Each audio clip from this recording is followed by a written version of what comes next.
Topic लिखे हुए हैं और समझते हैं इनको सबसे पहले करना है आपको इस टाइम पर, और बार बार करना है, सिर्फ खत्म नहीं करना है कि हाँ पढ़ा तो हुआ है, और पढ़ा तो हुआ है, पेपर करने बैठते हैं तो सॉल्व नहीं होते क्वेश्चन।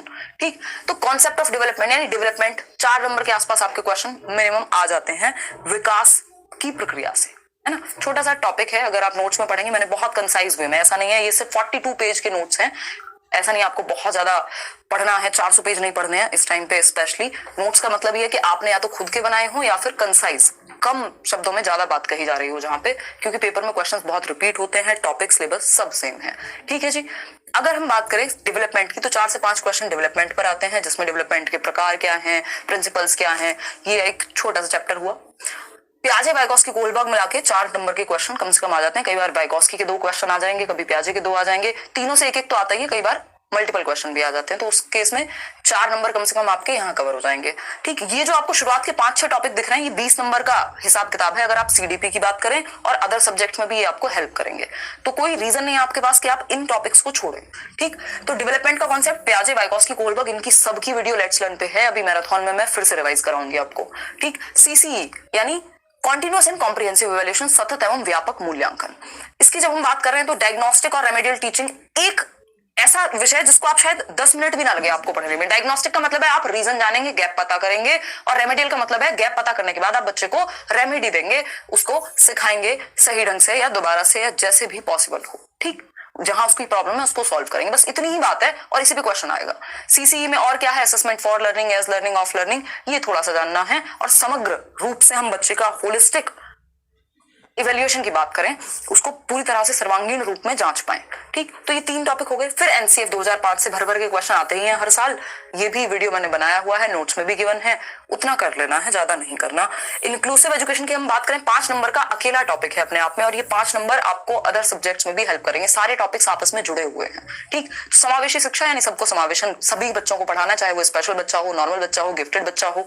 ठीक, अगर हम बात कर रहे हैं नेशनल एजुकेशन पॉलिसी की, तो इस बार बहुत क्वेश्चन आए नेशनल एजुकेशन पॉलिसी से, ये भी मैंने नोट्स में बहुत ही कंसाइज वे में दिया हुआ है, इससे क्वेश्चंस कैसे आए वो भी दिए हुए हैं, और ये कराई भी हुई है यूट्यूब पे अभी लेटेस्ट वे में, वो भी आप देख सकते हैं। सीसीई एक और बार लिखा हुआ है, ये सीसीई वो वाला नहीं है, ये है चाइल्ड सेंटर्ड एजुकेशन। कम से कम भी 5 क्वेश्चन मिनिमम आपको मिलेंगे, और हर सब्जेक्ट में क्वेश्चंस मिलेंगे। ठीक, जेंडर का एक क्वेश्चन है। अब बच्चे को अगर आपने सेंटर में रख लिया तो उसके जेंडर का भी ध्यान रखना है, उसके सोशलाइजेशन का भी ध्यान रखना है, उसके इंडिविजुअल डिफरेंसेस का भी ध्यान रखना है, यानी चाइल्ड सेंटर्ड एजुकेशन में ये सारे टॉपिक एक साथ कवर हो गए। ठीक, तो ये शुरुआत के टॉपिक लगभग 20 से 22 नंबर आपके दिलवा देंगे आपको। ठीक, तो कॉन्सेप्ट ऑफ डेवलपमेंट, प्याजे Vygotsky Kohlberg, CCE, NCF, inclusive education, national education policy और child centred education. Child centred education, gender, socialisation, इतने हल्के टॉपिक हैं, और इनको आप समझ गए तो आपके बहुत सारे नंबर बच जाएंगे, समय कम लगेगा। तो सबसे पहले इनको निपटाएंगे, डेवलपमेंट को निपटाएंगे। फिर एनसीएफ है, इंक्लूसिव एजुकेशन भी आसान है, क्योंकि इंक्लूसिव एजुकेशन में सब कुछ नहीं पूछा जाता। आपसे पूछा जाएगा कि अच्छा, एक तो सेग्रीगेट नहीं करना बच्चे को, लेबल नहीं करना बच्चे को, और क्या करना है, ऐसी ग्रुपिंग नहीं करनी जहां पे सेम एबिलिटी की ग्रुपिंग हो रही हो, और आपकी लर्निंग डिसेबिलिटीज, डिसलेक्सिया क्या है, डिसकैलकुलिया क्या है, यही छोटी छोटी बातें। इंक्लूसिव एजुकेशन भी ऐसा नहीं है आपको बहुत ही 300 पेज में इंक्लूसिव एजुकेशन पढ़ना है। ठीक, मोटिवेशन पे एक क्वेश्चन आता ही है भाई, इंटरनल मोटिवेशन होती है और एक्सटर्नल होती है। इसका लोकस ऑफ कंट्रोल इंटरनल होगा, यानी जिसका रीजन अंदर है वो इंटरनल, जिसका रीजन बाहर है वो एक्सटर्नल। एक क्वेश्चन फिक्स्ड है, बाकी सब्जेक्ट में भी एक आध क्वेश्चन इससे मिल सकता है। ठीक, लैंग्वेज एंड थॉट, अब ये जो टॉपिक्स हैं ये आपके पेडागोजी यानी सीडीपी में भी इंपॉर्टेंट है, और दोनों ही लैंग्वेजेस में भी इंपॉर्टेंट है, और लगभग हर सब्जेक्ट में। जैसे टीचिंग लर्निंग मटेरियल है, शिक्षण सहायक सामग्री कहते हैं जिसको हम, भाई आप चार्ट्स लेके आएंगे, बच्चे के भले के होने चाहिए, टेक्स्ट बुक सही तरीके से हम रिसोर्स के रूप में प्रयोग कर पाए, बच्चे की मातृभाषा का सही से प्रयोग कर पाए। तो ये जो टॉपिक्स हैं ये लैंग्वेज भी आपकी कवर कर दे रहे हैं, क्योंकि लैंग्वेज पेडागोजी चाहे हिंदी हो, इंग्लिश हो, उर्दू हो, संस्कृत हो, व्हाटएवर, लगभग सब में टॉपिक सेम है। बस आपको इतना ध्यान रखना है लैंग्वेज और थॉट के बीच में क्या संबंध है, प्याजे वाइगॉस्की क्या कह रहे हैं, चॉम्स्की क्या कह रहे हैं, है ना। एक्विजिशन और लर्निंग की बात होगी कि भाषा का अर्जन क्या होता है और अधिगम क्या होता है। लैंग्वेज की स्किल्स हैं, इस पे भी मैंने वीडियो बनाया हुआ है, मिलियंस लोगों ने देखा हुआ है।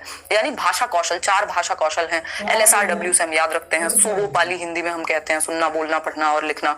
ठीक, ये इनका मनोवैज्ञानिक क्रम है। अगर हम बात करें TLM की, टीचिंग लर्निंग मटेरियल की, तो बच्चे के लिए जितना हो सके प्रिंट रिच एनवायरनमेंट हमें क्रिएट करना है, जिससे कि वो आसपास लैंग्वेज उसको दिखे आसपास और वो सीख जाए, माहौल मिले। इंटीग्रेटेड सब्जेक्ट टीचिंग है कि आप एक सब्जेक्ट को दूसरे सब्जेक्ट से जोड़ करके पढ़ा पाए। ठीक, तो यहाँ पे ये वाला जो पोर्शन है, ये जो 3-4 टॉपिक हैं, ये आपके हिंदी पेडागोजी, इंग्लिश पेडागोजी लगभग कवर्ड है इनमें। और क्योंकि आप प्याजे वाइगॉस्की कोलबर्ग पहले पढ़ चुके हैं, चॉम्स्की थोड़ा सा पढ़ लेंगे, मतलब एक एक नंबर के क्वेश्चंस हैं, इनफ है ये पेडागोजी अगर आप इतना बार बार पढ़ लेते हैं और प्रीवियस ईयर कर लेते हैं, है ना। ये मोस्ट इंपॉर्टेंट टॉपिक्स हैं। अगर आप देखेंगे तो सिलेबस से लगभग हर टॉपिक से क्वेश्चन आता है, लेकिन कुछ टॉपिक्स ऐसे हैं जिनको आप कर लें तो उनसे क्वेश्चंस ज्यादा आते हैं, और दूसरा उनके आसपास की चीजें आप अपने आप सॉल्व करना सीख जाते हैं। तो ये 13 टॉपिक सबसे पहले खत्म कीजिए। इन 13 में से भी ये शुरुआत के जो 6-7 टॉपिक हैं, ये 7 टॉपिक्स बहुत अच्छे से कर लीजिए। 20-25 नंबर आपके कहीं नहीं गए सिर्फ इन 7 टॉपिक्स से, ठीक है।